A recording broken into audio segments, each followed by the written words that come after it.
ki, nəyə görə uşaqlar tez-tez şirniyyata aludəçilik eləyir və çox vaxt belə deyək, böyüklərin zərərli saydığı qidalara daha çox üstünlük verirlər. Hər halda alimlər də araşdırıblar ki, şirniyyat çoxlu sayda sözsüz ki, bədənə ziyandır və erkən yaşlarından uşaqların səhhətində müəyyən problemlərə yol aça bilər.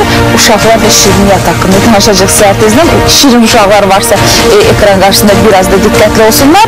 Və ardınca dostlar, biz sizə sushi mania barədə də danışacağıq. Son günlər Azərbaycanda da son zamanlar sushi əməlli başlı az qala toylarda verilsin.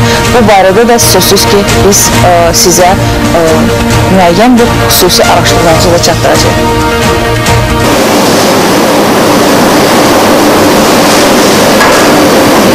Şirniyyatlar, xüsusən tortlar yaşından asılı olmayaraq hər kəsin ən çox sevdiyi qidalardır. Kiçik yaşlı uşaqlar üçün isə şirniyyat demək olar ki, yeməkdən önəmli və maraqlıdır.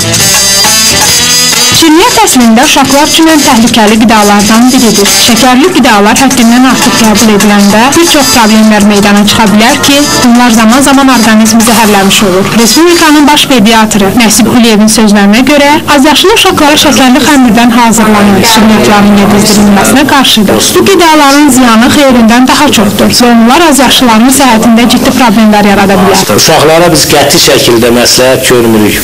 Yəni, o ayaqüstü qidalar, o fast food deyilən qidalar ki, hazırlanır, cürbəcür, yəni ayaqüstü hardansa götürdü, hardansa yedi. Halbuki uşaqlar maksimum dərəcədə təzə məhsullardan hazırlanmış qidalarla təchiz olunmalıdır. Belə qidaların müntəzəm istifadəsi insanlarda aludəçilik yaratmaqla yanaşı, sağlam qidaya olan həvəsi də öldürür, iştahsızlıq yaradır. Şəhər sakinləri də şirniyyatların zərərindən xəbərdar olduqlarını və bununla mübarizə apardıqlarını bildirirlər. Qidalanma, xüsusən kiçik yaşlı uşaqların qidalanması, əlbəttə burada vitamin yaraların bol olması yaxşıdır.